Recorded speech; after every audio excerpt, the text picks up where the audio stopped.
I know what we're going to do. What do you think about that face-off? I mean, it was pretty heated. Yeah, they was nose to nose. That's real football shit, man. So, leading up to the fight, it was kind of, not saying they wasn't saying little shit here and there, but it's good to see some intensity before the fight. I thought it was cool. Did you like that Pitbull kind of pushed up and kind of showed, like, you know, I might be the smaller in height, but I'm not no punk. Thank you.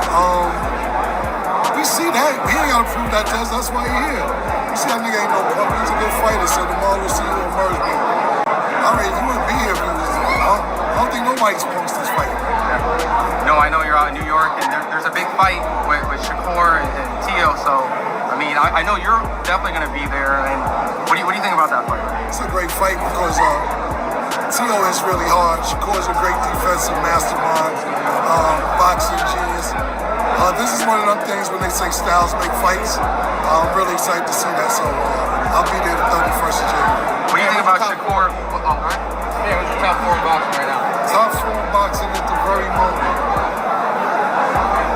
Terrence Crawford is retiring. Of course, Terrence Crawford is number 1. I would put Shakur number 2. Shakur, like a lot of people, you know, we had a little thing with Shakur, but I think it's outstanding boxing. A lot of people would say he doesn't have a high knockout rate, but the name of the sport isn't knock me out, knock you out, you punch me, punch you. High IQ boxing, he's number 2. Canelo's still active, I got him number 3. 4 is tough, man. Who's the great one? You know what it is, the heavyweight title ain't been in America so long. You're right, Usyk should be probably number 2 or 3. So we're gonna put him in the top 4, absolutely. Yeah, James or Mace walk anybody out? Are we gonna walk anybody out tomorrow? No, we're promoting the fight. We'll be in the ring, but we're not walking anybody out. We're here helping promote the fight with ABC, so we're not walking anybody out, but we'll be in the ring when the fight's going on. Mace had some advice for Tank on who to fight next. Do you agree that it should be Lamont? I don't know. I think, like I said, I'm a big Tank fight. I think you need to handle whatever you got going on outside the ring, then make a decision from there. 3 fights you have to see in 2026. We don't get the fight. The fights be on Twitter. Fights be all the follow the good fights are on X. I don't know who gonna fight. The fights that I want to see. I would like to see a rematch with Crawford and Canelo. I would like to see Tank eventually fight Shakur. He gets past Teo. If not, I would like to see Teo fight Tank. And the last fight would be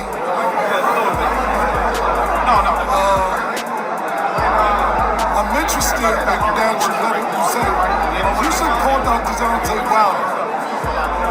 I think niggas is picking on Deontay Wilder right now. So I think Deontay Wilder needs to get back, whatever mentally fucking him up to get knocked out all the time. If he gets back to being the nigga he used to know, I like to see that fight too. Killer, let me ask you a question. Kevin Garcia, aka the Puerto Rican Kid KG. Just talking about Crawford. Did you see what he said to the WBC in response to the fees with the sanctioning bodies? What do you think about that? So niggas kick off, kick rocks, kick ass. Listen, to be honest with you, he brought a lot of light that I didn't know about when it came to the sanctioning fees. It seems like one big extortion game. I seen Floyd say it before, belts collect dust, the money is what really matters. As long as he gets his money and everything else, I think we already know he's a perennial world champion, probably the pound-for-pound champion right now. So it doesn't really matter about the belts, even though you want the belts. I also seen him post all the belts that he had in his house. So right now, I think it's more about money for him than having the belts in his possession. Follow up to that, he also said in that statement, because he was when he was tweeting, he had mentioned, hey, if Oscar, wanted it back in the day, he could have caught it. He would have lost against him. He would have beat Pacquiao. Do you agree with him? Say that one more time. He was mentioning on Twitter when he was, responding to all that stuff. He was saying, hey, I would have beat you, Oscar. I would have beat Pac-Man. Do you agree if they would have fought in their primes, he would have beat Oscar or beat Pac-Man? I remember he was with Bob Arum trying to fight Pac-Man. And Bob Arum wouldn't set that fight up. So to me, that's, even though we didn't know Crawford like we know him today, when I seen that back then, I seen there was a problem why Bob Arum would make that fight happen. And I was saying, now both under Bob Arum, what the fuck you not making the fight happen for? So he might have some truth to that. I have no idea. Oscar was a hell of a fighter as well. But as we can see, Josh Crawford's a hell of a fighter, 42-0. I'm not that for a reason, but I think it'd be interesting. It's always a woulda, coulda, shoulda. But I know one thing. I think they was definitely, these promoters was ducking that Pac-Man smoke. I don't know about Oscar, but definitely. Couple more questions, guys. I know you're. Say that again? Remy with Cigar Talk. That's my nigga, Dodge. Dodge my guy. So your uncle was involved in boxing a lot, and I wanted to know, is that why you having so much close proximity to Shakur, why you got such a boxing mind? My uncle Billy Giles, shout out to Billy Giles, 70s and 80s. Trey Aaron Davis, Hector Camacho, they all used to be in my house when I was young. He actually used to take me to the gym. I stopped boxing when I was 6. I said I can't get punched in the face for a living. So I actually stopped boxing. I used to box from like 3 to 6 years old. But to be honest with you, in the 70s, not even say I was too young for that, but 80s and 90s, I used to be boxing all the time. Whether it was my favorite fight all the time was Marvin Hagler. Sugar Ray Leonard, Tommy Hearns. We don't get the fights that we used to get back then. So now I'm just more of a casual fan until the last 2 years. But yeah, I grew up in a boxing household and I love boxing growing up. But yeah, I'm kind of close to the sport because I grew up in a boxing household. What do you think about a matchup with Jaron Ennis and Virgil Ortiz? I mean, it seems like it's replicating a fight that may not happen anytime soon, but... Just let Lee Venice alone, man. That's what I have to say. At 147, I don't think nobody's really messing with Ennis right now. My personal opinion. Last question, guys. I got one for you, Killer. I was going to get something totally different.